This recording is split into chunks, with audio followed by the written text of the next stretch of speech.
Hello દોસ્તો, હું છું જુનાગઢથી યોગેશ એમ મકવાણા.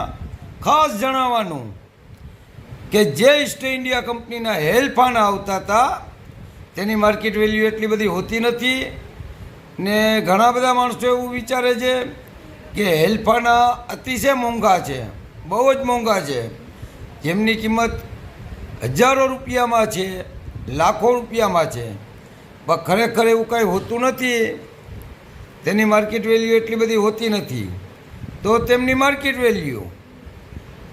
માર્કેટ વેલ્યુ છે ફાઇન કન્ડિશન 50 રૂપિયા, વેરી ફાઇન કન્ડિશન 100 રૂપિયા, એક્સ્ટ્રા ફાઇન કન્ડિશન 200 રૂપિયા, યુએનસી 500 રૂપિયા. તો જે ઈસ્ટ ઇન્ડિયા કંપનીના હેલ્ફાના આવતા હતા તેના મીટમાર્ક છે બોમ્બે. તો જે ભાઈઓ તથા બહેનો પાસે હોય તો મને કોમેન્ટ કરો, ફોલો કરો. જય હિન્દ, જય ભારત.